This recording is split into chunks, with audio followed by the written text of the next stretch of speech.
go. It's your boy Bob back at it again. Um, so, oh, you shut up.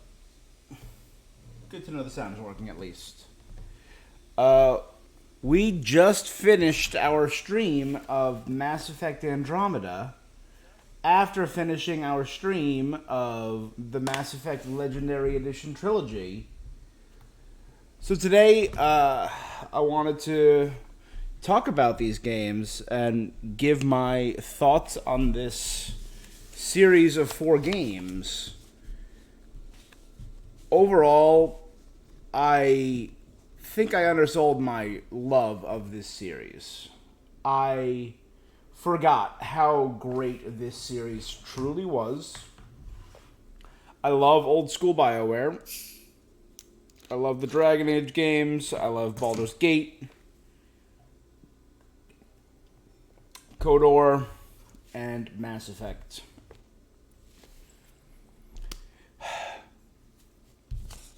But, so, Mass Effect as a whole. Very good series. I want to talk today about my thoughts on the different games. In terms of story. And in terms of story, I'll talk about, overall, the story of Mass Effect. What I thought was the most interesting story in an individual game, the themes, characters, Shepard versus Ryder, the companions. I'm going to rank the companions. Exploration, level design, mechanics, graphics, the races of Mass Effect, and the DLC. Because all of those are key aspects of this. Starting with the story, which is obviously the big draw of this space opera. I really enjoyed it. If we break it down from game to game, I think the original game was incredible. Your first outset at Eden Prime was great. It dropped you into the world at the perfect time. Your first trip to the Citadel was remarkable.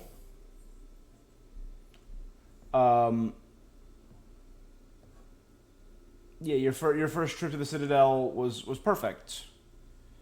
It inspired this wonderment. So I'd say that was a highlight of the first game, the introductory arc, Eden Prime and the Citadel. And then you got those 3 big quests, meeting Liara on Therum, Noveria, and Theros.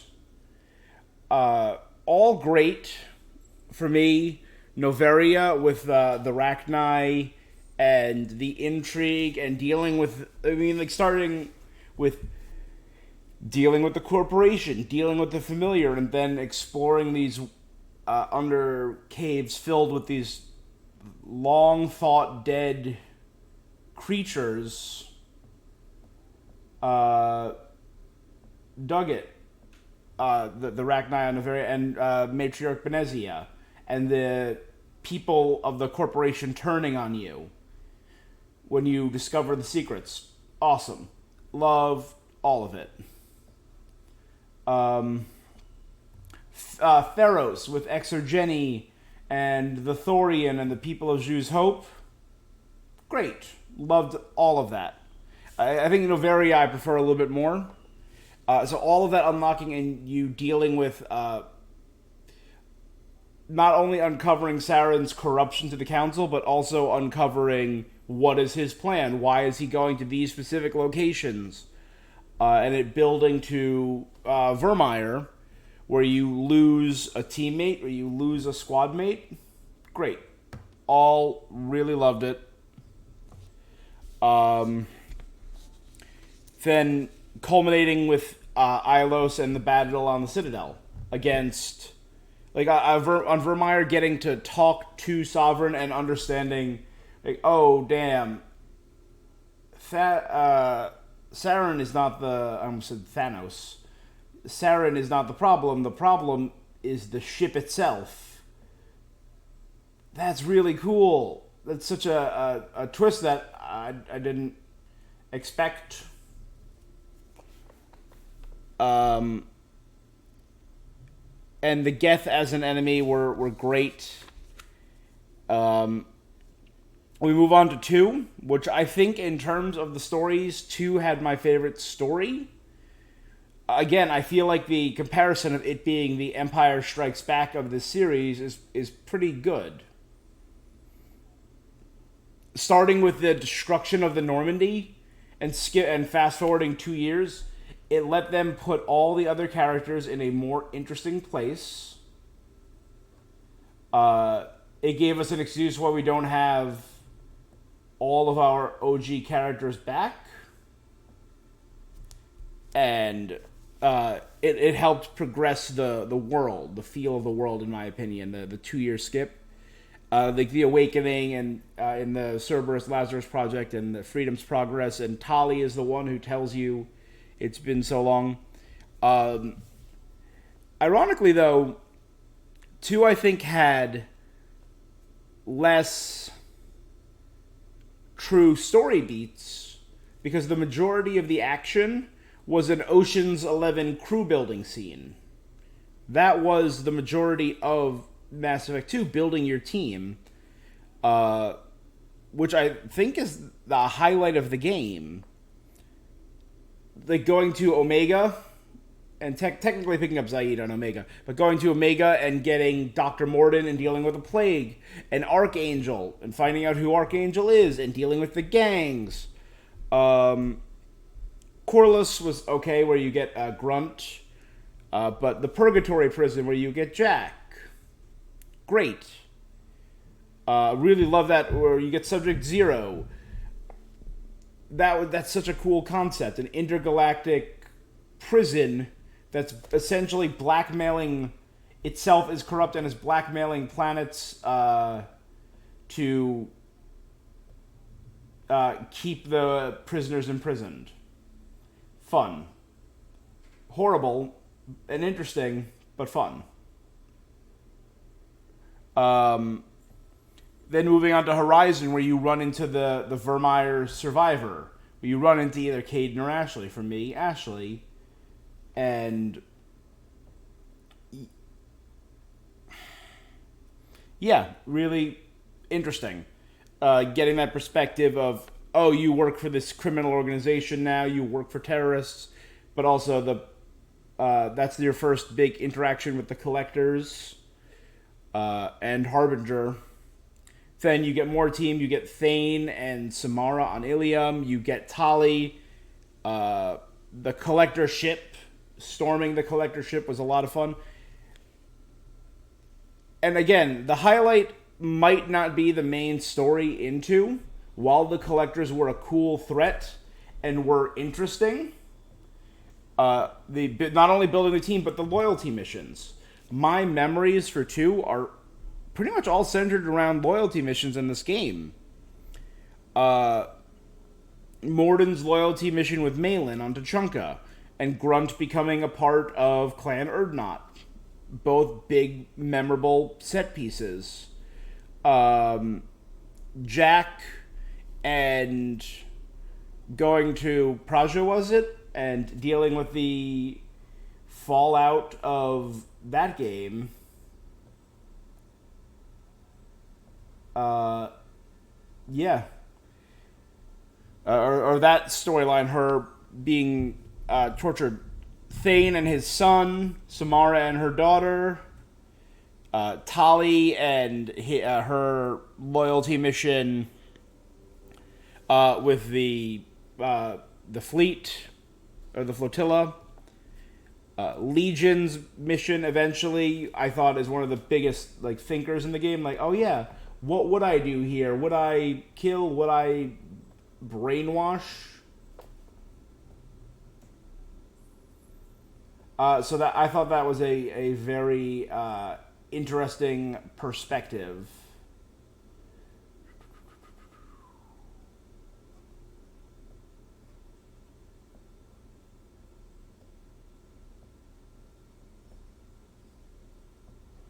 There we go.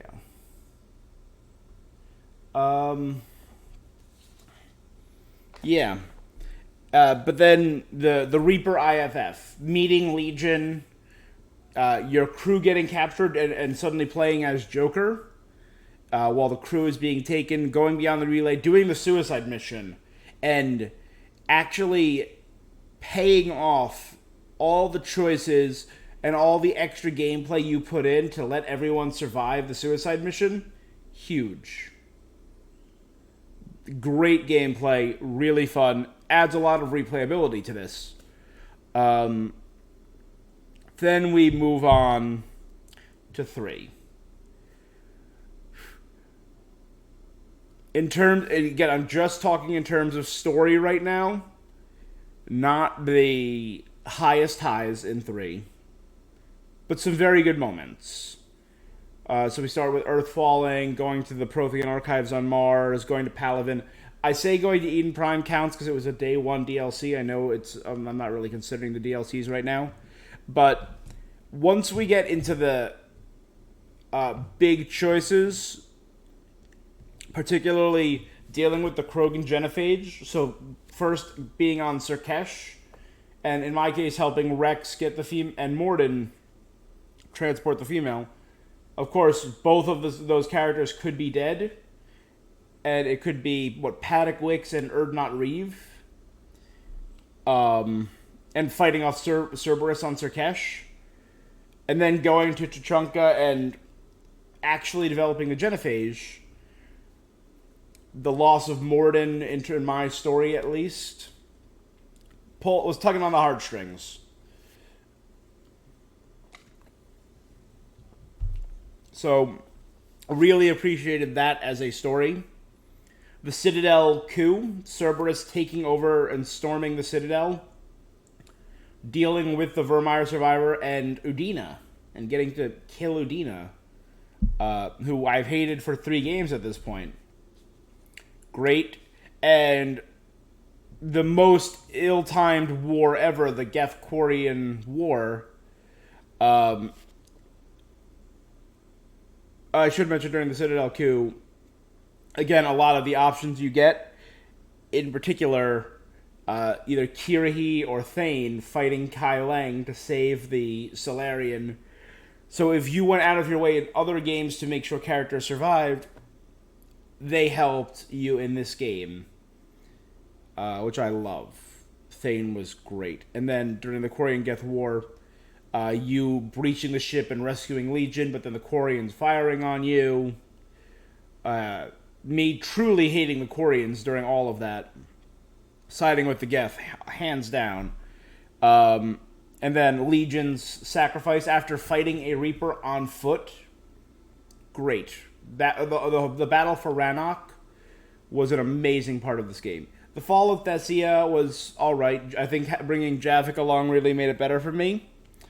Horizon Sanctuary was good. And then up to that point, it was all bearable. It was all good, if not great. Then we get to the Battle for Earth, which was just not. It was so mediocre. And the 3 different color endings. Again, I'm not talking any DLC right now. It was an average ending to a great game. And then we get to the newest game in the series that is technically disconnected from all the others, but still within the Mass Effect genre franchise, Andromeda. Landing on Habitat 7 and getting a feel for exploration with the jump jet was fun. I'd say the game became interesting for me when we got to the Hyperion and the Nexus and started interacting with all the people and learning all the stories on the Nexus. Eos was cool, Io was cool, meeting the Angara, Harval or Narwhal. In the jungles, very good, interesting atmospheres. I I'd say Vold was where I really started to like the game. Hyperion and the Nexus interest me. Vold, dealing with the resistance and opening up the game world and getting to experience a lot more stories. Particularly learning about the assimilating nature of the Ket with their enlightenment, exaltation. There it is. With exaltation and the fact that we had been fighting converted in Gara all along, and they were stealing genetics, all great.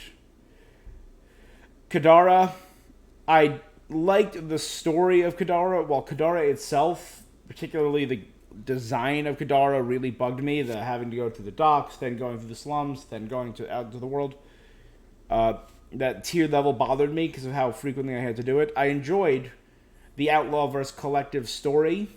It wasn't even a choice for me. I hated the Outlaws. They were just truly terrible people. Salone needed to die. And I was fine with Reyes taking over. And Aladdin, or Eladin, really also very enjoyable. Dealing with the Krogan colony of New Tuchanka was great. It was an interesting, we are raised in our heads that this warlord or overlord Morta is a terrible person. She's going to attack the Nexus. We need to stop her. Oh, we were completely lied to and manipulated, and by another Krogan. Great. Really enjoyable.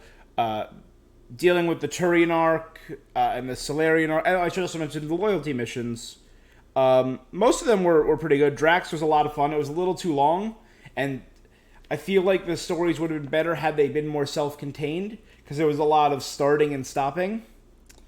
PB's was okay. I liked Vetra's dealing with her sister, dealing with that, because we hear so much about Cid, and actually getting to meet Cid while she is pretending to be Vetra. Great. Korra's quest on the Asari Arc was a lot of fun. Jaws was good, dealing with the Rokar. PB's was fine. Again, PB's was a little too long, in my opinion. But honestly, Liam, who was probably my least favorite companion of Andromeda, had the best loyalty mission. It was fun. It was funny. It was creative with the anti-gravity being messed up constantly. That one was a lot of fun. But back to the main story, going to the Solarian Arc and finding the Exalted Krogan.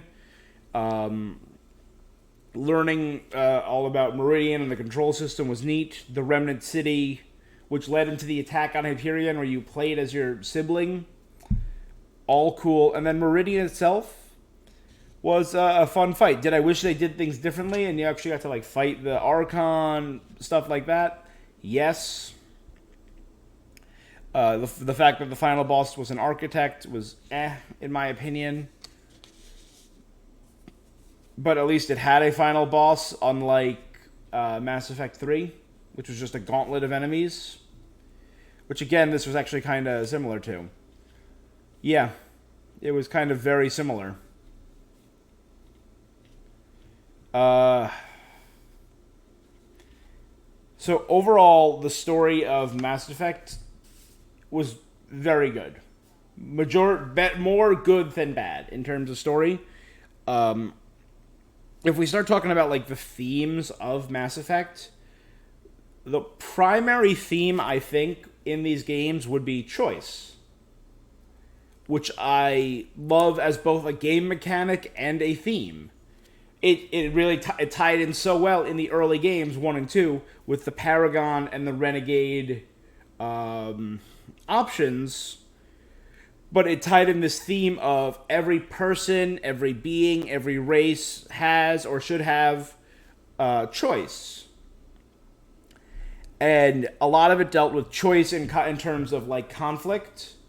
So the Paragon option was always about peace, about bringing people together, unity. The Renegade option was always about not only, I wouldn't say furthering conflict, I would say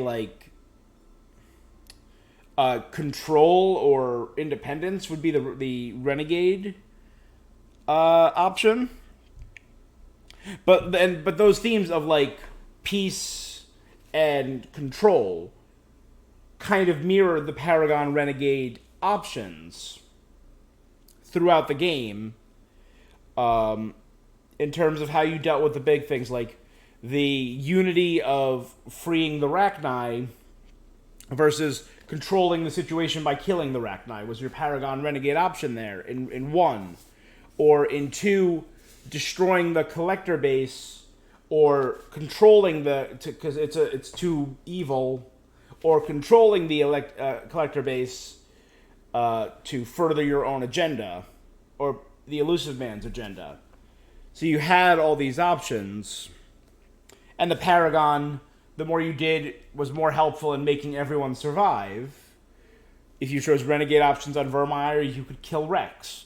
If you chose Paragon options, you could make sure more characters survive during the suicide run. Great. And make sure I personally preferred their stories that way. I have done a Renegade run in the past, but I feel like doing the Paragon options, promoting that unity between races, between people, paid off more in the long run over the course of the trilogy. Again, this theme of choice is less so in Andromeda, because I think there were only 2 or 3 big choices in the game. So this is the Legendary Edition trilogy I'm talking about here. Lesser themes of diversity, seeing different points of view, different takes on history, on historical events. Like even with like the Turians versus the Human, their view of the First Contact War. The fact that the Turians don't even call it a war, or they call it an incident. Or the Krogan view of the Krogan rebellions and the Genophage, and the Rachni War. But then also dealing with the Rachni themselves to see that other view of history and diversity. And again, this is why I liked the companions of the original trilogy, and you get their reactions to different events, not only from their personal standpoint, but from their cultural standpoint. What do the Asari think about this? What do the Turians think about this? And I feel like that diversity ties in with the other big theme of connection. Both personal connections, the connections you build with your crew and your team, and those are the connections that hit the hardest when you see your teammates die, like Thane and Morden. But also the communal connections, which is a big part in 3 of building these connections in societies, connecting humans to Turians, mending the societal disconnect between the Quarian and the Geth. So choice, conflict, diversity, connections, all really good. And it ties in with that very utilitarian point of view. Like, saving the most lives is the most good. That view, the way Garrus described it was the calculus of war. It had such a big impact over the game. Like, if you look at the villains of the series, Saren, in his own mind, thought he was doing good. He thought he was being utilitarian. He thought he was saving the most lives. He thought he was using the Reaper's gifts to save and lead the races to the future. Same with the Elusive Man. He thought he was doing right. He thought he was securing humanity's place, saving humanity's life by trying to control the Reapers. They were both wrong, and with your conversation and choice, both of them realized that killing themselves was better in the long run and would save more lives. So that very calculus of war, practical approach to it. And then I feel like a lot of people's big issue with Mass Effect 3 was that one more theme kind of came out of nowhere. It was touched on in previous games, but the theme of synthetics versus organics. It had been touched on in 1. It had been really touched on in 2 with Tali and Legion's loyalty missions. But the theme of synthetics versus organics, like, I feel like every theme, thematic, weighty moment up to that point had revolved around choice and conflict and diversity. That was and connections. Those were the big themes, like, your choices shape the galaxy, your choices do this.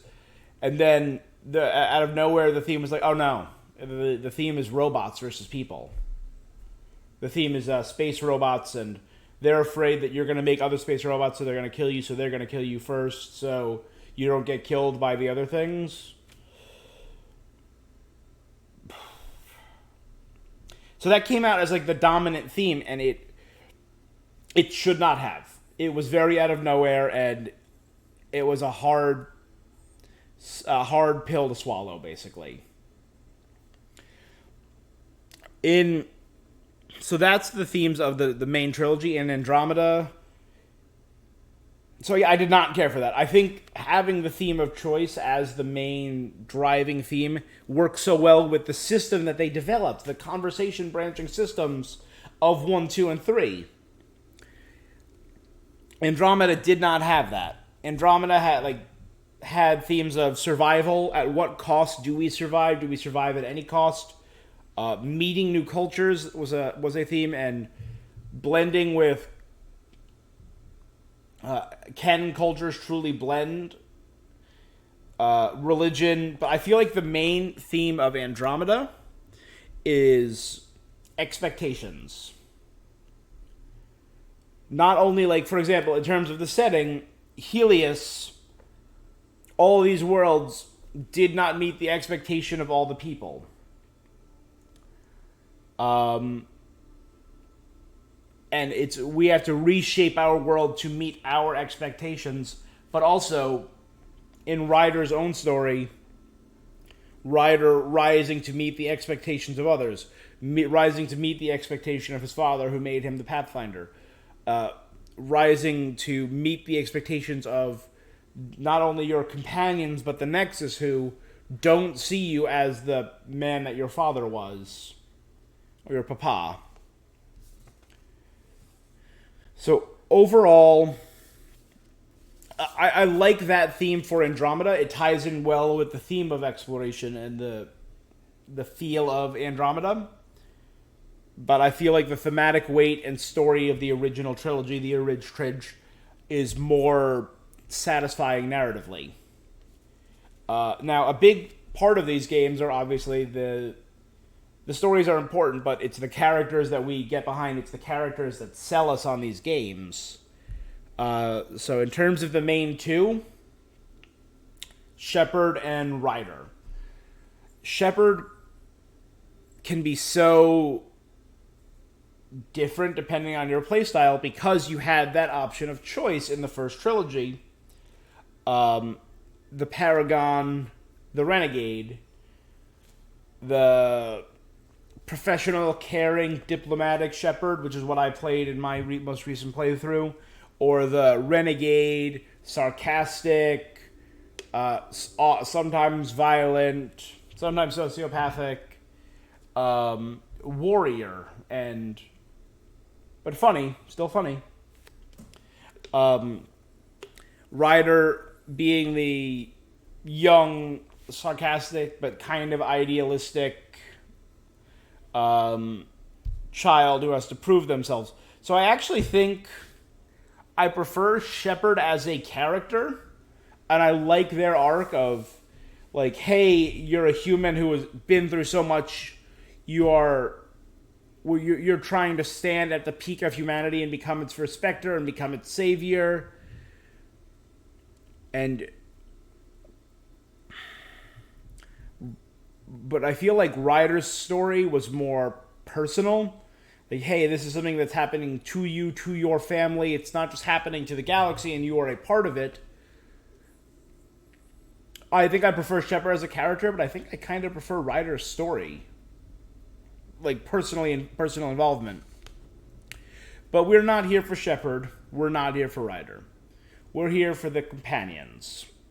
The best part of Mass Effect. The most memorable characters in Mass Effect are the companions. I feel like in 1, you started with Kaidan, Ashley, Garrus, Tali, Rex, Liara. A mostly alien crew. You're slowly getting these more and more perspectives that vary more and more from your own. I mean, even with Kaidan and Ashley, Ashley was the most human and modern, I think, viewpoint. Kaidan was a biotic, so you're getting a completely different view on that. So you have the human view with Ashley, the biotic, futuristic view from Kaidan, and then 4 alien viewpoints with Garrus, Tali, Rex, Liara. And I'd say that is probably the strongest crew in the games. No, I'd say 2 is. Because 2, while you start with Jacob, who's fine. Miranda, who's an interesting character, but starts off as a huge C word. Crabapple. Not about that. She was annoying in the beginning. She got so much better. I loved Miranda by the end. But that had Mordin, Jack. Mordin, we love Mordin. He's the very model of a scientist Salarian. Jack and her growth over the games 2 and 3, I loved. Grunt, he's such a cute little boy. He's a baby. The return of Tali and Garrus was great. Re-encountering Tali, re-encountering Garrus, seeing how they grew and how their experiences have changed you. Tali becoming more important within the hierarchy of the Quarians. Garrus leaving C-Sec and becoming a Punisher-style vigilante. Thane, the Drell assassin. Samara. I'm going to include Morinth here because I didn't in this playthrough, but I have had Mora as a companion before. The 3 DLC companions, Zaid, Kasumi, and Liara in the Shadow Broker DLC. But it had the best companion of all of them, in my opinion, Legion. So I'm going to say 2 had the strongest companions, and we got the best dialogue in 2. Seeing them seeing them go around the ship and talk to other people, seeing them. They had some of the greatest dialogue while out on missions. And their conversations with Shepard were amazing. So 2, by far strongest companion-wise in terms of characters. 3 had, Kaidan or Ashley as a companion, whichever one survived. James, who was a more interesting version of Jacob, and that's about it. Re-recruiting Liara, giving Edie just a body. Again, I don't know if I should include Javik, because technically he was DLC, but he was a day 1 DLC, so I think I'll include him. And Garrus and Tali. So it kind of like the only 2 new characters you get as companions are James and Javik. And everyone else is a character that had been in a previous game or had previously been a companion. That changed with the Omega DLC, which gave you Arya and Nyreen as temporary companions, and that was fun. I'd say this was the best of Garrus, the best of Tali were in 3. And Javik and Edie were both laudable. And Ashley was way better in 3 than she was in 1. She got a bit annoying with the whole Citadel protecting Udina thing, but she went along with me pretty easily in this game, and I know you can kill her if she doesn't listen to you.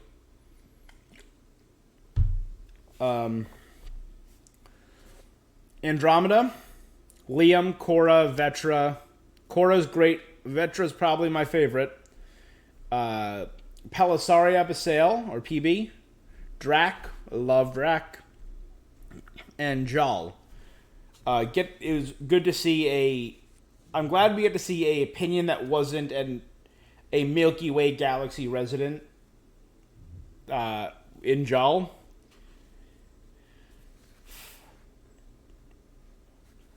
All solid characters, but we'll get to that in a minute. And in terms of characters, there are the villains, who are the impetus for a lot of these games. In the first game, Saren and his Geth, Matriarch Benezia and Sovereign, the Thorian and the Rachni, and in the DLC, Balak. All good, solid characters across the board in terms of villain in one. Just a good spread of story. I liked the deal with the Geth. I liked Saren as a villain. The idealistic utilitarian thought he was doing the right thing, but was forcing others. So the corruption of Matriarch Benezia, her being under the effect, the first conversation with Sovereign on Vermeer, all top notch. The villains in 2. You start off, you had the gangs, the Blue Suns, the Blood Pack, and the Eclipse, who are the majority of the enemies you fought in that game were mercenaries. But I liked that take of, we're getting to see more of the galaxy, we're getting to see more of the underside, the mercenaries, the gangs of this galaxy. But obviously the main villain were the Collectors. And Harbinger and the Collector General, assuming direct control, etc., etc. Will I count the Shadow Broker as a villain? Yeah, the Shadow Broker was a very interesting villain as well. And while not an interesting villain, an interesting concept with the human Reaper larva, who is the final boss of 2.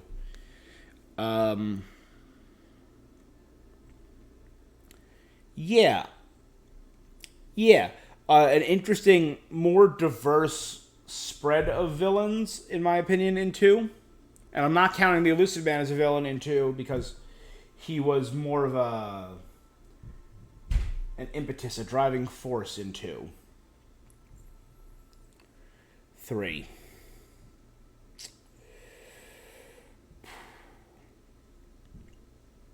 Three had Cerberus and the Reapers as their main villains. So 2 main villainous forces. The Reapers and their husks were mooks. They were enemy types. They were husks, Marauder shields, banshees, brutes, harvesters, and cannibals. That's it. They were just enemy names. They were cool visually designed, and they were interesting in terms of the story of, we're taking you and turning you against your own people. Interesting. They didn't have any interesting story beats to them, though. They were just enemies that you fought in waves. And there wasn't anything truly interesting about them, I thought. Cerberus, the fact that you were fighting people, was kind of okay, but then the fact that I actually found them to be the more interesting villain to fight, as you slowly started finding out that they had Reaper tech integrated into their bodies. And then you found out that they were actually the people of Sanctuary who were brainwashed and under a fake form of indoctrination. So you had been fighting civilians when you thought you had been fighting assholes. That was good. That was a good beat. So I like that. So I feel like Cerberus was a more effective ground force for you to fight until you got to the higher ranks. Because then you got Edgelord Kai Lang. And he had the potential to be cool and just super wasn't. I know his story is continued a lot in the Foundation comics and in the books Retribution and Deception, which I have, the books I have on order. I have not yet ordered the comics yet, and it deals a lot more into Kai Lang and his relationship with Cerberus and his interactions with Anderson and other characters like that. So maybe that'll be better. And the Elusive Man is also... I'm very excited because while doing some research, I found out some stuff about the Elusive Man, and his history is spelled out in some of the comics. And it is really interesting, so I am absolutely going to get those and read up on the Elusive Man. In terms of smaller villains, you had Udina, more antagonists than villains, Udina and Henry Lawson, who were both possibly indoctrinated, but possibly just corrupted by the force of Cerberus. Udina always had that pro-human stance. We saw that in 1 and 2. And it is very believable for him, in my mind, to fall for Cerberus' whole shtick. Same with Henry Lawson. Everything we learned about him from Miranda in the second game, I could absolutely believe he's the kind of asshole that would experiment on people and create a Cerberus Reaper army. In terms of DLC, they added 2 more villains. Oleg Petrovsky, who was the Cerberus operative who took over Omega, who I thought he was just an interesting one-off villain. He wasn't really anything special. But the best villain in 3 probably was yourself, your clone. And to a lesser extent, Maya. That was a fun take. Now, arguably, the main villain of 3 is the Intelligence, the Star Child, the literal Deus Ex Machina, the most literal ghost in the machine, taking on the form of a kid you saw twice, and had 2 really bad dream sequences about. And it was such a disappointment. Again, this ties into my thoughts on the story. It's such an unsatisfying villain. Or forced to be dealt with. Did not care for Star Child. Thought it was a real waste of potential. You didn't even get to fight Harbinger, who was built up as the main villain, as the first Reaper. We learned that in the Leviathan DLC, that Harbinger is not only the leader of the Reapers, he is the first Reaper. And we never deal with that. That is the biggest waste of potential. And then we move on to Andromeda. I wouldn't really consider the Remnant villains, because they're just enemies. They're an enemy type, same as Blue Suns in 2, or the Reaper Husks in 3. They're just a thing for you to fight. Same with the Rokar. The Rokar are a little bit more villainous when you deal with their leader, whose name I can't quite remember. It's fine. It's fine. Whatever. I feel like they were more... because it dealt with that story of conflict, of our differences are too great, this is our home, you don't belong here, feel. But the Ket were interesting villains. Were they perfect? No. I liked their religious overtones, and I thought the Archon was a compelling enough villain. Was he as compelling as Saren or Harbinger or the Elusive Man? No. But by no means was he the lowest on the list. He was... so I think of the main villains, he's probably the least.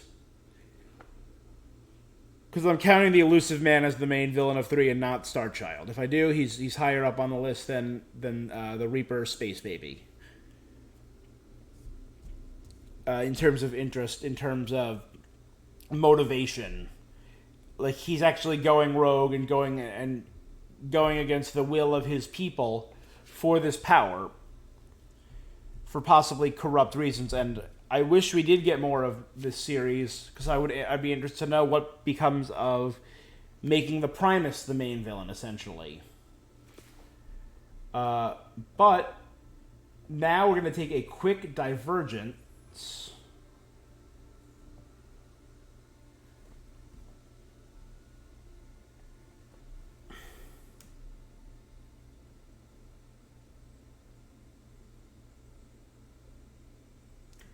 And we are going to do a ranking of the best companions in Mass Effect. And this is a list of every companion in Mass Effect. Even if they were only with you for a single mission or a few minutes. Starting, of course, with our very first companion and our very first loss of life, Jenkins. L. Jenkins, who I found out is a reference to Leroy Jenkins, which was a very popular meme when Mass Effect first came out. He was there to die. He was there just for the sake of dying, to set some stakes, like, hey, people in these games that are named characters are going to die. He died a kind of a pointless death, and is a little too gung-ho, but not the worst character in the game. Kaidan. Kaidan was a little boring for my tastes, but I'm going to give Kaidan a C. Because he was just... I liked his story about the biotics, but he was just a little bland for my taste. Ashley, I'm going to give a B to. I thought she was a more interesting character than Kaidan, which is usually why I let her live. And in terms of growth, she was kind of annoying in 2 and the beginning of 3, but when she joins your crew in 3, she becomes a really good character, I think. Her deal of being a military brat, of her being a multi-generational in the Alliance, was a good story. And now, Garrus Vakarian. Right at the top. This is my favorite spot. You know what? Let me swap these two. I'll do it like that too.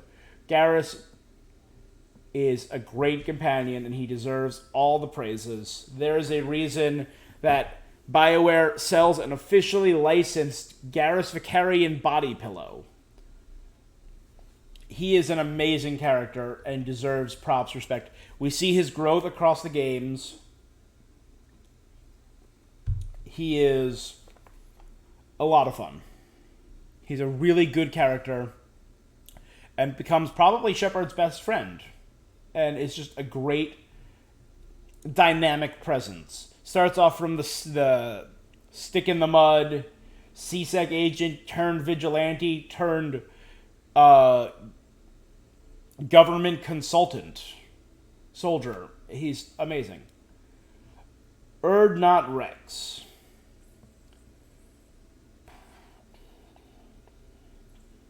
Hovering somewhere in the middle. I'm going to put Urdnot Rex as an A. He has a great story. He's a good character. I love to see his growth as well, becoming the leader of the Krogan if you keep him alive, as you 100% should. And his addition in the Citadel DLC is one of the best things ever, because Uncle Urdnot is here. Tali Zora Vas Normandy. S rank. Loves me some Tali. The best Quarian is it's a throw between her and Admiral Chorus. Her story with the Geth, her story with leading her people, not only proving her usefulness but becoming the most famous and most useful Quarian in the galaxy, was great. Her one-liners about emergency induction ports. Drunk Tali is the funniest Tali. Yeah, no, she's an amazing character, and BioWare also has a official licensed body pillow of her. Liara is an A. Liara is a good character. Uh, Not as good as Rex, but very good. Seeing her growth from this nervous, kind of isolated archaeologist to one of the most respected members of galactic society, not only in terms as a researcher, but not only in terms of the researcher, but as the shadow broker, as a lead on the Crucible project. 52 minutes. Was inspiring, and her relationship, if you chose to romance her, was great. Same with Garrus and Tali, I should say. They had great romance options, all three of them. Next up, that is our Mass Effect 1 companion list. We are now going to add in Mass Effect 2, starting with Jacob.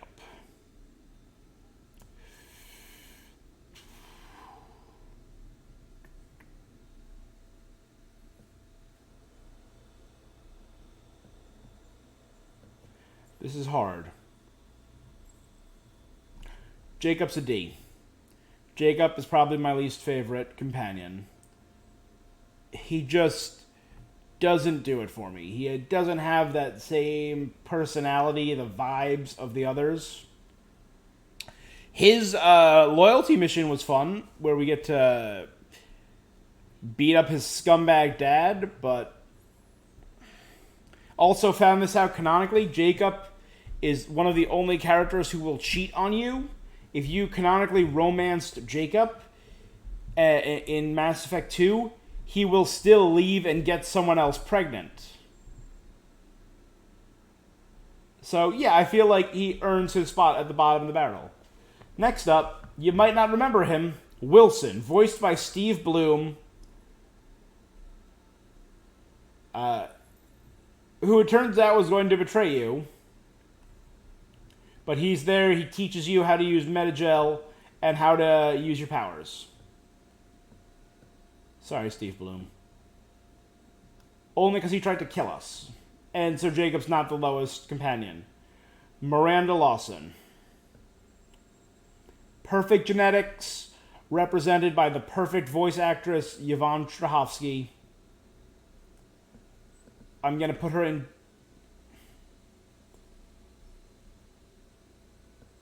I'm going to put her in A. I don't know how I feel about that yet. I might change that.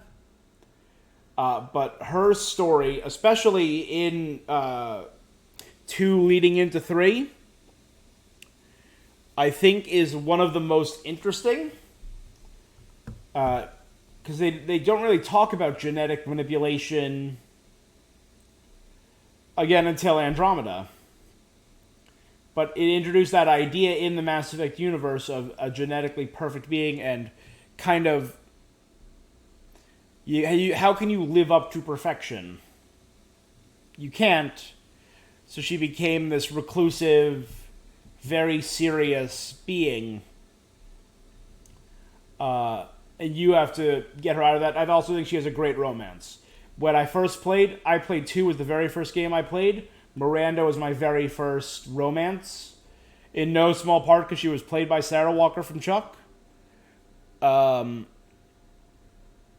Yeah, she belongs there. Zaid Masani.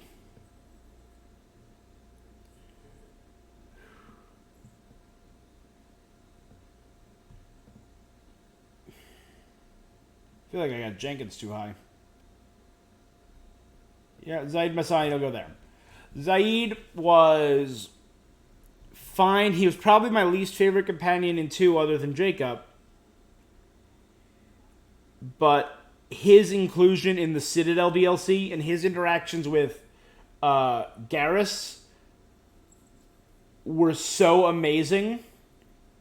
I watched a 15-minute video of just Garrus and Zaid planning how would they defend Shepard's apartment and what kind of booby traps would they use. Which was some of the most amazingly written dialogue I've ever seen, and it elevated Zaid in my eyes above a D to a C rank. Kasumi Goto. I like Kasumi a lot. Kasumi is a good character. You know what? Yeah, Kasumi will be the lowest A rank. Her Ocean's 11 heist-style loyalty mission, great. Her running obsession with Jacob, very funny. The fact that you can catch her stealing your underwear in Mass Effect Citadel, very fun. I very much like Kasumi. Her story is a little bit less interesting, but her as, you know, so I'm actually going to put her in top rank of B, because while her quests may be good and her dialogue may be good, her character as a thing, of her just being obsessed with her old partner, KG, I thought that was okay. I didn't think that was the most interesting. Yeah. Morden. A. Hands down. Morden. A. He is the model of a scientist Solarian. He's a little annoying at parts in 2, but his growth as a character and his realization about his role in the genophage, incredible. His dealing with Malin, dealing from a killer. He was a killer. When we first met him, he had bodies on spikes outside of his clinic for healing people. And he ended up sacrificing himself with a song in his heart because he sings Gilbert and Sullivan. Of course he does. Subject 0. Jack. We next met on the Prison Purgatory ship. Where does Jack go? Over the course of the game, Jack grew on me more and more. I also really like her style in Mass Effect 3 with the hair on top, shaved sides. And Jack becoming a teacher. I'm going to put her there. Being the most powerful biotic in existence. Again, we say she's the most powerful human biotic, but then we see in Mass Effect 3 Cora deflecting missiles in space. So I think that's kind of interesting. I mean, that could mainly be Sarissa, but yeah. I think Jack earns her place as the most powerful human biotic. Her disgruntled attitude is very understandable, and seeing her overcome that, good. Grunt. Where does Grunt go? Grunt is an A or a B.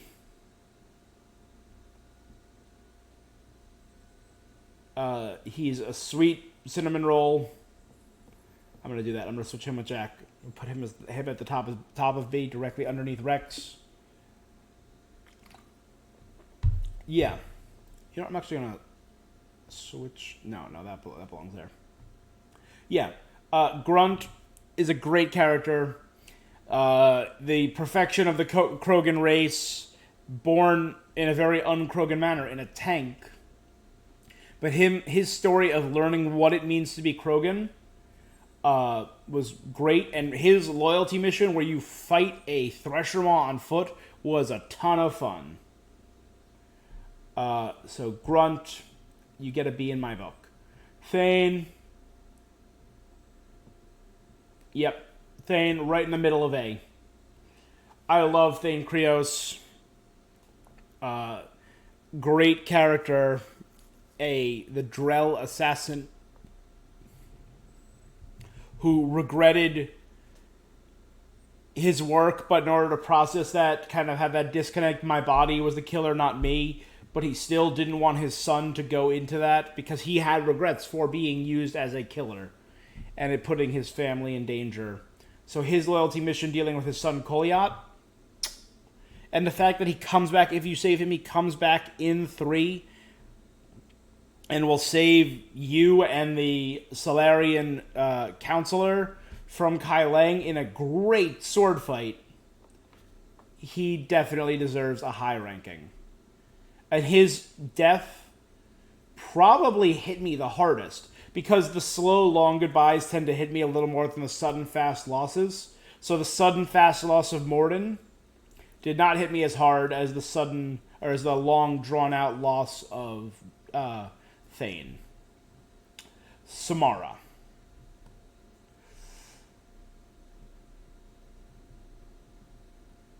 I'm going to put Samara at the top of C. She was an interesting character to discuss things with, to see a unique point of view as a warrior monk.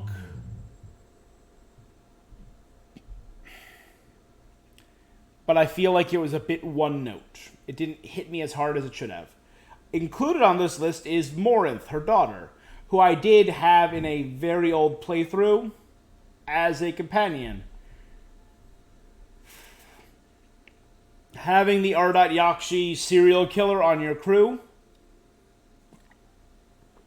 who takes her mother's place and goes by Samara in public company, is cool. It's an interesting idea.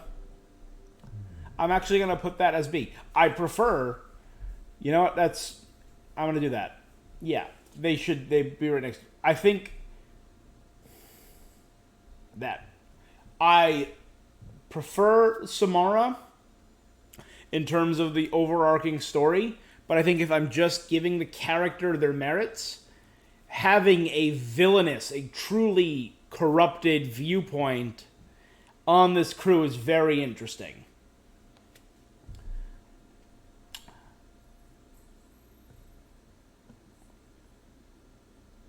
Best companion, fight me.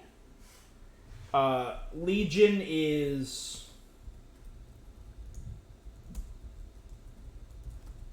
Legion deserves to be number one. He is the best boy, the best bot. I don't want to misgender Legion, because it's also a they. Because Legion is over 2,000 individual platforms who are held within a single unit. Over 2,000 programs within a single platform. That's it. But their discussion was great. Their dialogue was top tier. And a very big thing, they were originally intended to be a much, much bigger part of Mass Effect 2, because modders have found, buried within Mass Effect Legendary Edition, they have found dialogue for Legion reacting to recruiting Archangel, recruiting Tali, recruiting Morden. So, it becomes abundantly clear he was actually intended to be with you, or at least recruitable, since the first wave of allies, which I love. They have dialogue of him in the prison, where you recruit Jack. And they have dialogue from the other characters, like Garrus, like, please tell me that's not a Geth, and that if you leave Legion to back up Archangel, Garrus is like, please tell me that thing won't shoot me in the back. Which is great. And Legion himself as a character, his loyalty mission, again, it very much deals with that story of the theme that I really appreciate of choice, of giving everyone the choice. Ties in so well with his loyalty mission in 2 that he, doing the choice of do you kill or, in essence, brainwash the heretics. I love Legion, and his sacrifice in 3 hit me so hard. I love Legion. Next up, you may be shocked to see her, Dr. Amanda Kenson from the Arrival DLC. Jacob, you're not the worst. She's the worst. She's technically with you after you break her out of a Batarian prison on Aratot in the Bahak system. How do I remember all of that? That's stuck in my brain now. Dr. Kenson, she has like 2 or 3 moves, and she's with you for 5 minutes. She's mainly doing hacking while you're fighting off waves of enemies, and then she almost immediately betrays you. She's even more, I'm going to say she's more useful, but worse as a character than Wilson, who also wanted to betray you. Next up, he was in your party at the beginning of Mass Effect 3. So this is now Mass Effect 1 and Mass Effect 2. For Mass Effect 3, Anderson. As a companion, you only are with him for one mission. So he's going into sea. As a character, Anderson is great. He has a very useful ability. He had the concussive shot as a companion, which makes him so practically useful, but he's barely with you. So I can't in good conscience put him above a C. Even if Keith David deserves it. I'm going to move him to there, though. Above Zaid, and I'm also going to do this. Move Zaid above Jenkins. Yeah. James. James was more interesting than Caden.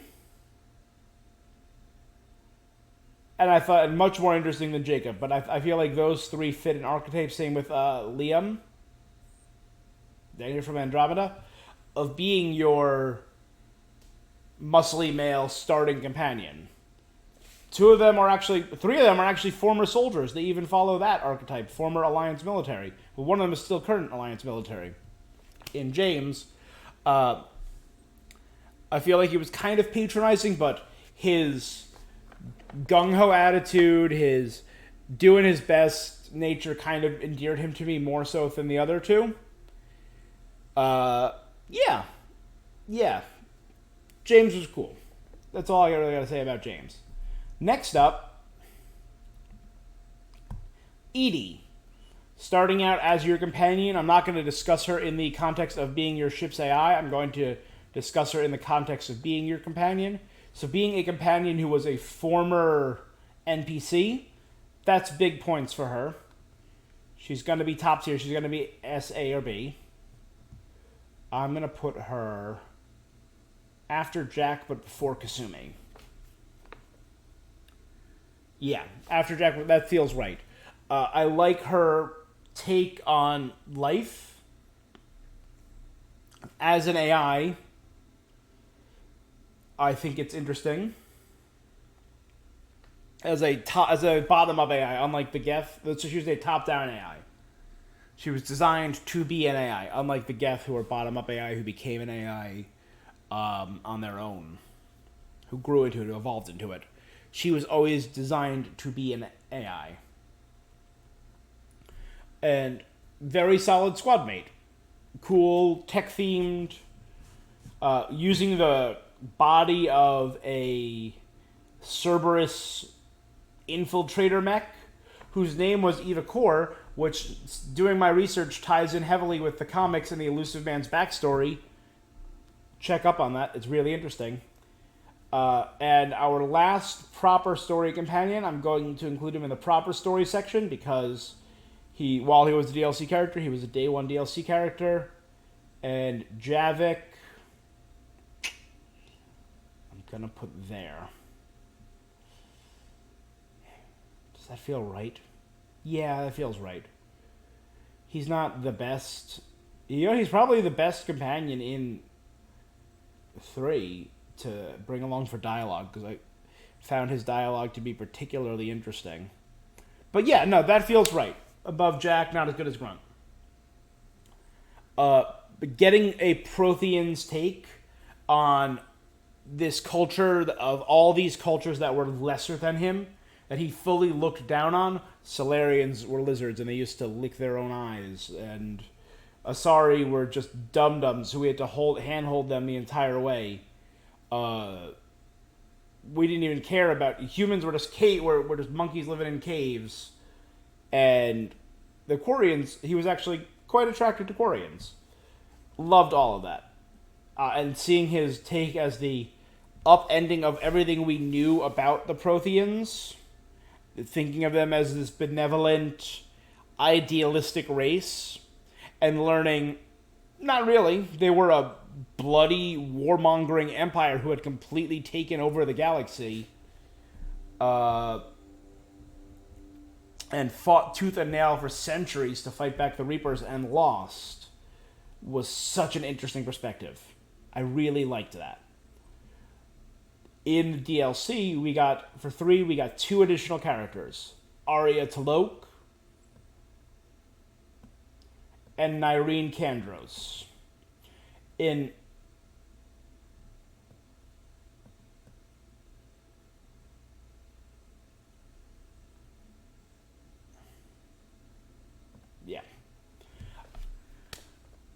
Yeah. Arya, great character. Cool seeing a gang leader turned...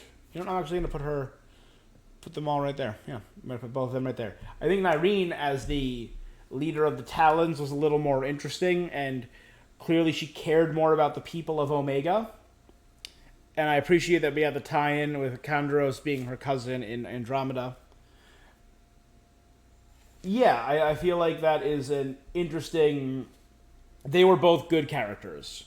And seeing their story and learning that Arya's decisions change, again, based on choice, on your actions and your choices. She will make her own choices. That was good. I appreciated that DLC. And Nyreen's sacrifice was great. We are now moving on to the Andromeda. We have 1, 2, 3, 4, 5, 6... For some reason, they have Shepard and Ryder here. I'm just going to ignore that. Liam.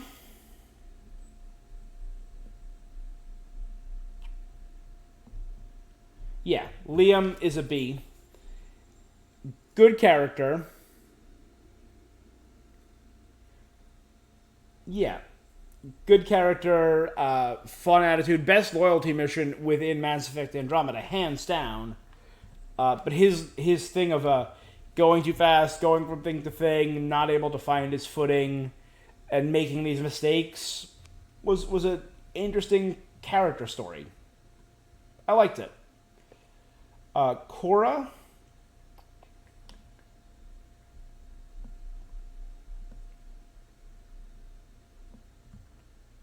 Yeah.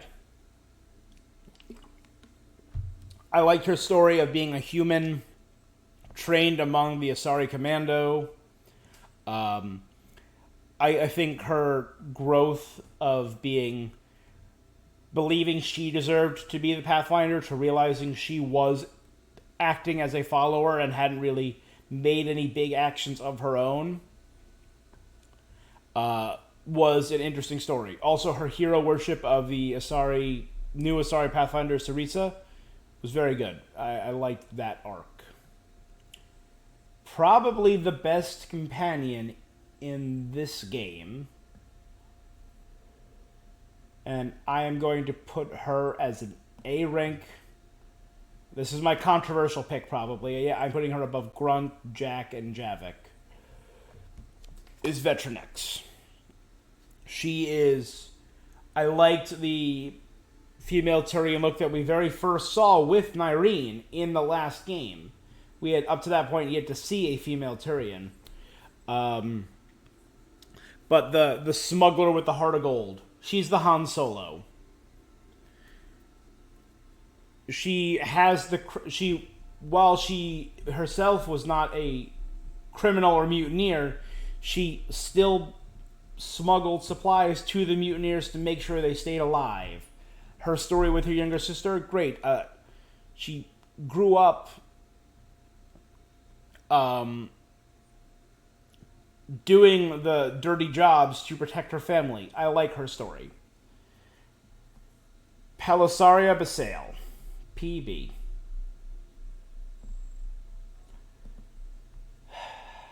Yeah. PB annoyed me. She had some of the best lines in the game, but she was very irritating the rest of the time. Yeah. Jal. Jal goes there. Jal is solidly in the B. He was an interesting character. It's been so long since we gotten to see a new perspective or a alien take on ourselves, even though we're technically the aliens here, and he is the one. This is his world, his galaxy, and we're the invaders here. Interesting character. I like the Angaran culture. A fun guy. I really dug him, so I think squarely in the middle of all of this is where he belongs. And probably above Edie, not as high as Jack, Javik, and Grunt, goes Drac. Drac was just fun and funny. A grumpy old Krogan veteran. Funny character. So yeah, I'd say this is a pretty good estimation of my view on the squad points. Best, Legion. Legion Taligaris are the top tier companions. They deserve to be 1, 2, and 3. Jacob and 2 temporary companions at the bottom. Am I kind of mean for doing that? Maybe. Does Jacob deserve to be a little higher, like right here? Maybe. Yeah, probably. Yeah, I'd say that's good. There. That's a little better. So that is my thought on every companion in the Mass Effect series. Which I liked. Continuing my thought on Mass Effect, though. Let's pop back here. Continuing my thought on the Mass Effect series. The games themselves, while they did have through lines with the choice, the Paragon Renegade mechanics in 1, 2, and 3, they didn't really carry a lot of mechanics over to Andromeda. Andromeda was such a different beast, so vastly different than the others. It might as well be its own game. But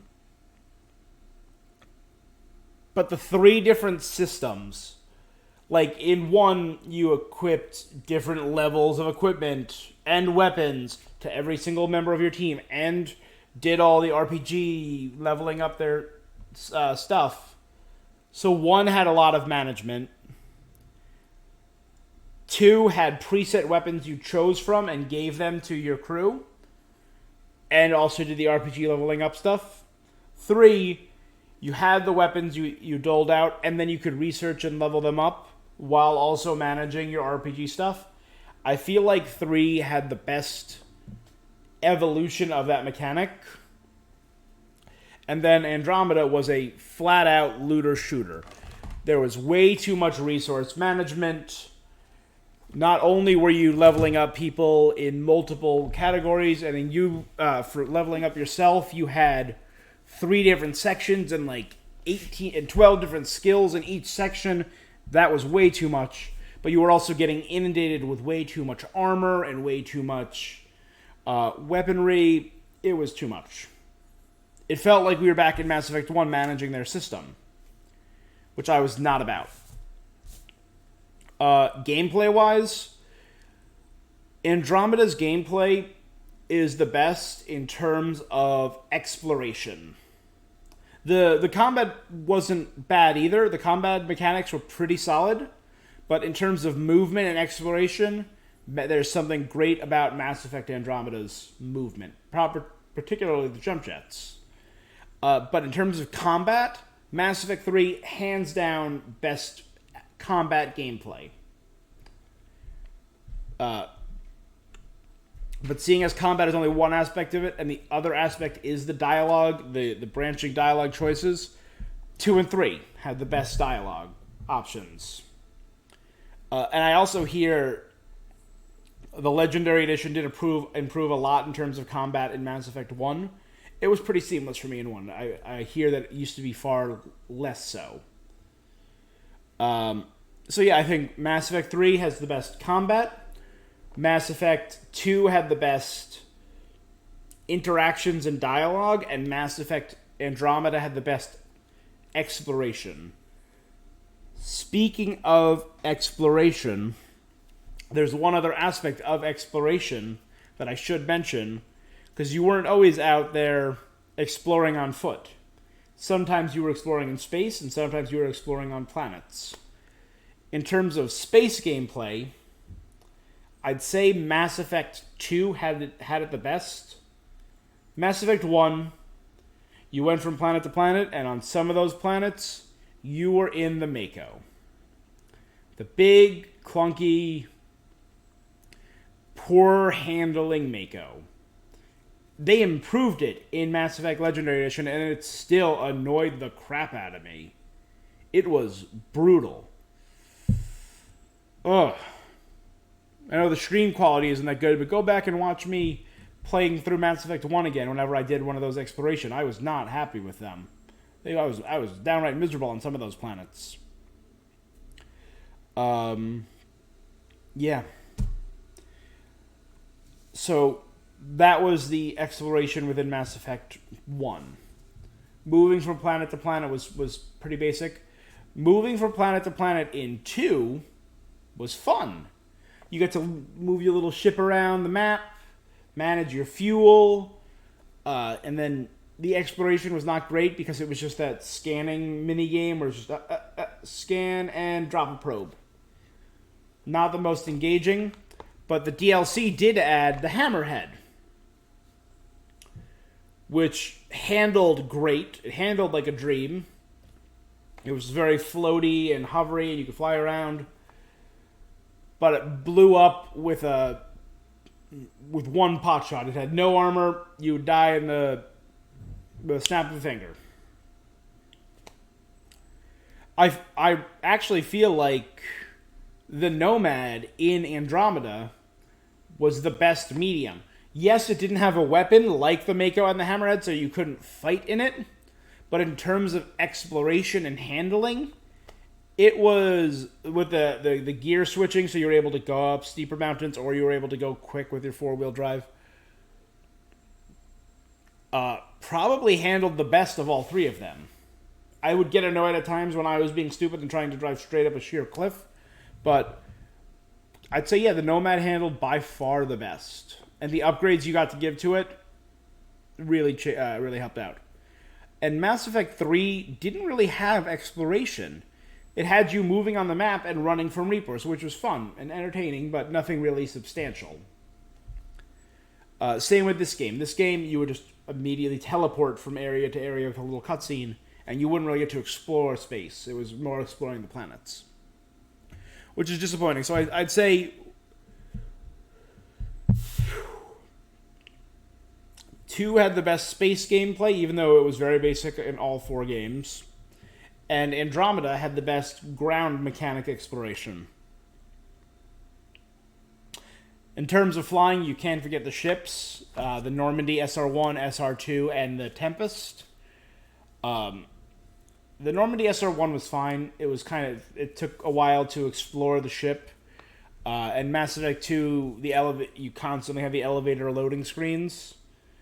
But walking around the Normandy and the Tempest, I think the Tempest might be the best designed, but there's still a special spot in my heart for the Normandy. But the openness of the ships felt great. And really made, because I love this genre. I love the sci-fi genre, so dealing with that was great. Graphics and glitches. Mass Effect 3 looked the best. Mass Effect 2 had the best designs. Mass Effect 3 and Mass Effect Andromeda, I did run into a few glitches. I ran into a bunch of glitches in Mass Effect Andromeda. So that kind of does bump down Andromeda in my estimation. There were gameplay-breaking glitches where you just couldn't finish quests, couldn't proceed in some aspects without doing a restart. Yeah. And in terms of quest design, I'd say Mass Effect 2 handled quest design the best. It had so many options, such a variety of quests, and really fun, really creative side quests that you could do that took you all across the galaxy. And the quest missions in 3 were not bad either. It was very fun in 3 to get to see how your choices in these tiny side quests affected your war assets in the game at large, the galaxy at large. Andromeda, the side quests were good, but very, very irritating. It was a very fetch questy. It was very, go to point A, go to point B, go back to point A, go to point C, go back to point B, go back to point A, go to point D. Now wait until you complete another mission or another story beat, and then you can go to point E. It was very much a back and forth and a waiting game, and it wasn't as satisfying as the strong, self-contained stories of 2 and 3 in terms of side quests. In terms of proper quests and loyalty quests, too. And now we have one more discussion. So I think I have made my points clear on that. We do have one more discussion. And that is the topic of DLC.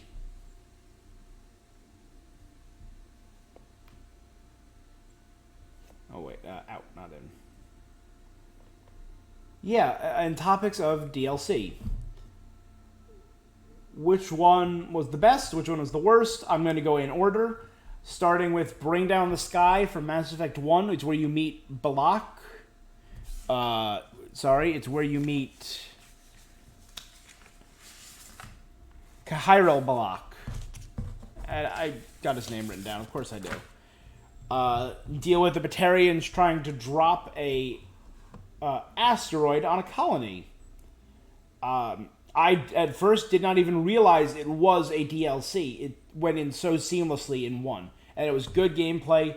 And that was my first exploration with the Mako, was Bring Down the Sky. Really enjoyed it. It was good. Wasn't awesome. Not great, but enjoyable. It was good. And I love that Balak came back and they tied him in and they mentioned him in 2. Pinnacle Station is a DLC I'll never get to play. Because the source code for it was lost or corrupted. And they did not want to recreate it all for Legendary Edition. That would have taken a large staff a long time. But it introduced challenge maps. It gave Shepard an apartment on a different planet at Pinnacle Station. So I'm moving that to the end, and we're not worrying about it. Because I will never play it, so I do not know anything about it. Zaid. In Mass Effect, so Mass Effect 1 only had Bring Down the Sky, in my opinion. Mass Effect 2 had Zaid. I think I've made my point clear on Zaid. I don't really quite care for the man. But doing him now, seeing that criminal perspective, that bounty hunter mercenary perspective was interesting. And maybe if I was a little more renegade, I'd be more down with it. But it's enjoyable. It's not great. Kasumi.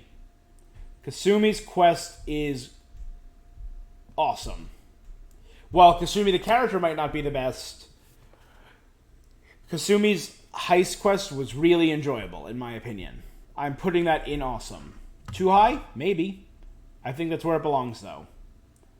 The Firewalker DLC introduced the Hammerhead and that exploration.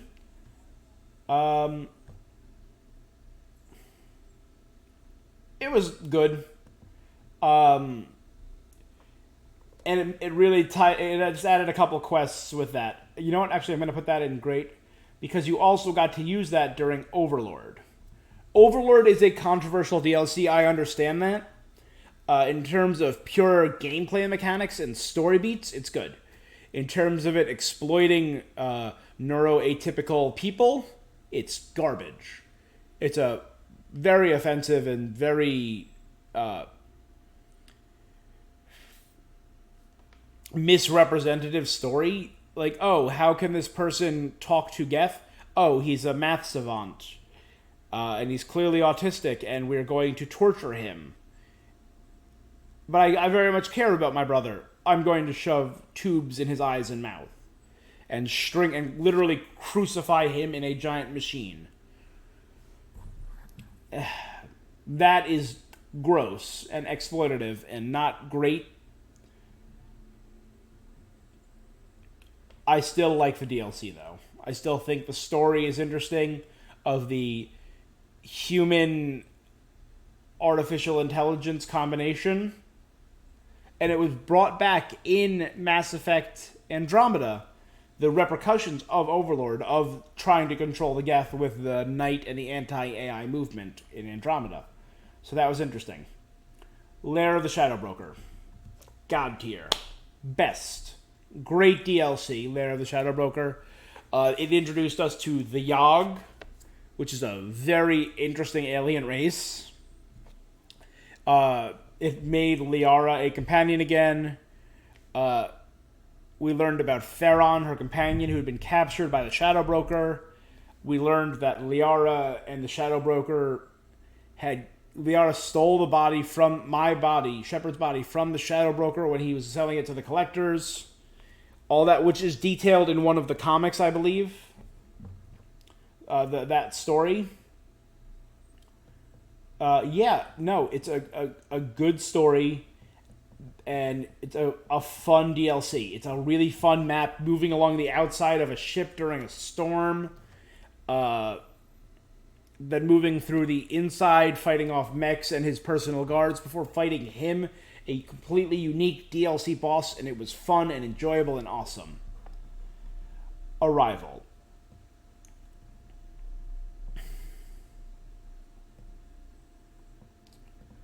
I'm going to put Arrival at the low end of A rank. No. I'm going to put the Arrival at the top of B rank. Top of good. Because Arrival, it didn't really fully respect all of your choices. Because no matter what you do, you can't warn people, you can't... But it was still a very interesting story.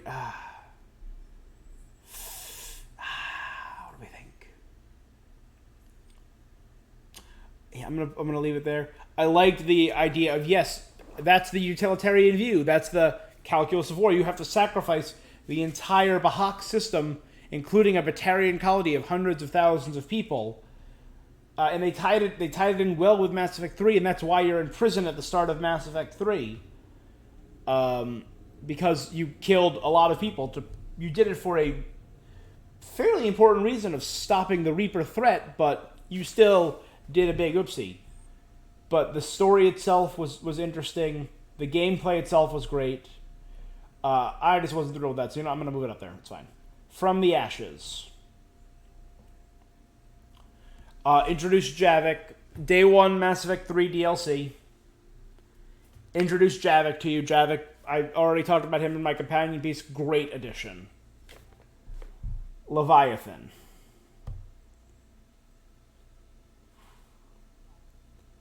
Not the most fun DLC, but for a lore nerd like me, I thought it was very interesting. Learning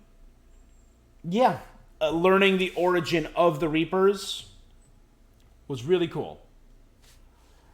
And seeing the Leviathan race, they added little bits of gameplay like the underwater movement. No, I dug it. I dug the Leviathans. I thought the cutscenes were cool. Omega. Where do I think of Omega in terms of this? Yeah. Omega was a good DLC. You know what?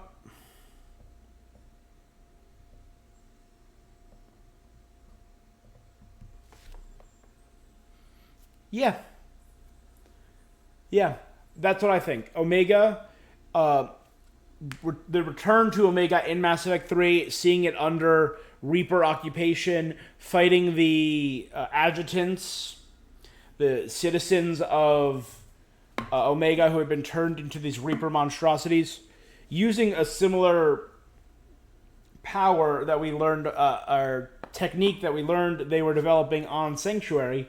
And I assumed it was the same technique, and they were just trying to get it out there and start turning more people into these things.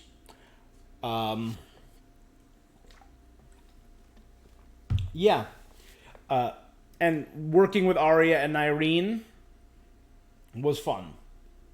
Getting to see a different side of these pirates was fun.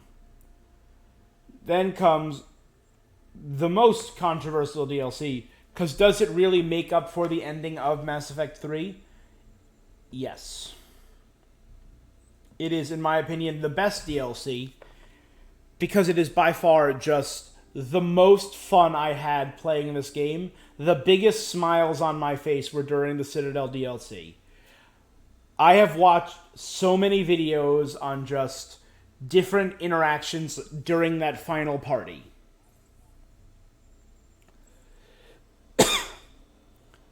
You can choose to not invite anyone to your final party and just like 4 people show up that were already invited.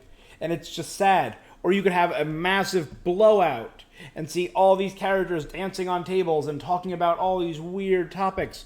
Or Zaid trying to turn your jacuzzi into a death trap.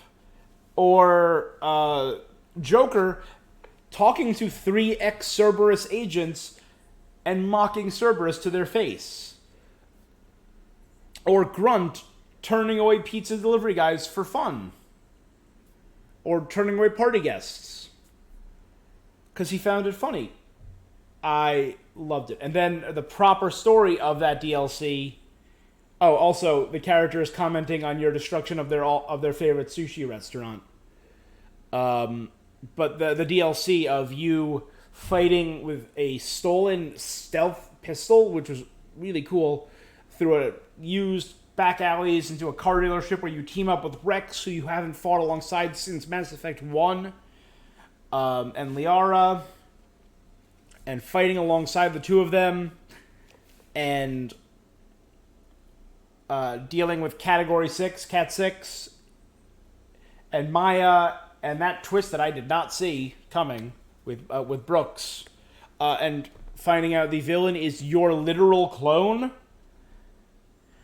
who has all of your skills but none of your memories and compassion. And getting to see all your teammates moving alongside the catwalks just wrecking shit. Oh, I loved it. Love the Citadel DLC. Great DLC. And Megan Trainor's... Not Megan Trainor. Oh god, what was her name? Trainor. I know her communications expert Trainor. Sarah Trainor? Using her Mass Effect toothbrush to hack into the ship and get on the ship was one of the funniest things I have ever seen. Just her slowly holding up the toothbrush. I loved it. The final fight against Clone Shepard and Brooks and the Category 6 felt like a proper boss fight, which Mass Effect 3 was sorely lacking in. But just the raw emotion, ups and downs that you feel during that.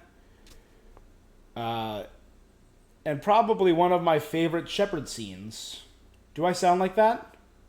Why did no one tell me I sounded like that? I should go. I should go. I should go. So that is my take on the Mass Effect DLCs. Citadel, top tier. Lair of the Shadow Broker, top tier. Firewalker and Zaid, not great, but enjoyable. Every DLC had something to enjoy. I'd say this game has some of the best this series has some of the best DLCs in existence, and it kind of bums me out knowing we will never get DLC for Andromeda, because there is so much they could have done with it. They could have done more with the Quarian arc that's bringing all the other races, but that would take a long time to make character models for all these new races. They could have dived into the history of who was the benefactor, who we still don't know, and we will never know. It's fine.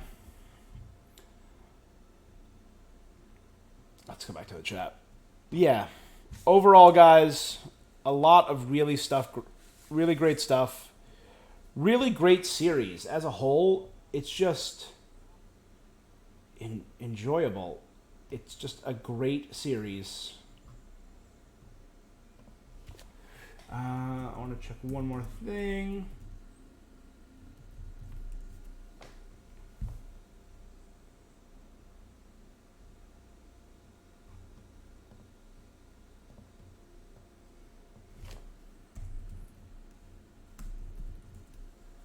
I'm curious.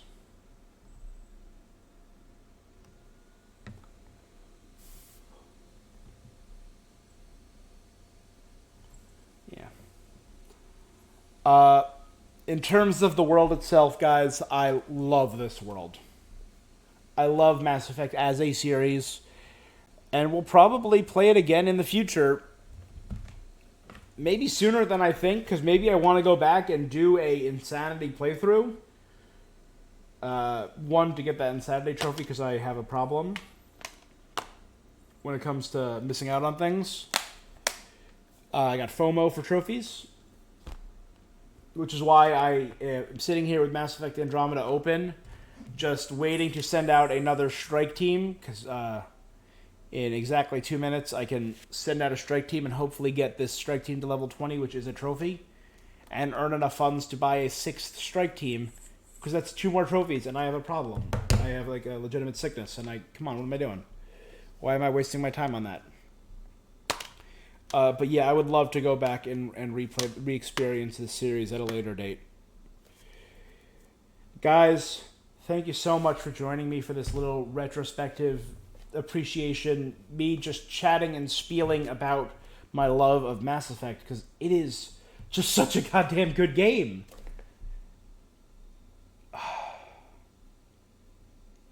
Yeah, guys, if you're watching this on Twitch, give me a follow. If you're watching this on YouTube, whenever I get around to posting this, what is your favorite part of this series? Give me a couple highlights. What is your favorite story beat? So a favorite quest, a favorite storyline element, and what is your favorite? Who's your favorite companion? It's going to be Legion, Talia, or Garrus. I know that, but I want to get of a feel of those 3. Which of those 3 is the best? So who's your favorite companion, and what's your favorite race in Mass Effect? I didn't really talk about that, but that's in terms of the world design and world building, so not in terms of the game proper, so I didn't really think to talk about that, but like humans, bleh, Turians, cool. Asari, really like Asari for teenage boy reasons. Solarian, Geth, I love the Geth. The Keepers, the Krogan, the Volus, the Elcor, the Hanar, the Quarian, the Batarian, the Reaper, the Vorcha, the Drell. Collectors, Rachni, Yogg, Prothean, Leviathan, Thorian, and Garaket. Across the Mass Effect series, what is your favorite race? I personally lean towards the Geth, the Elcor, the Hanar, the Rachni, and the Drell. I think those are my tops. I don't really know. I'll have to focus in and find out a better one. Yeah. So, favorite story beat, favorite companion, and favorite race. Give me a subscribe, guys, and I'll be seeing you. Until next time, I should go. I should go. I should go? I should go.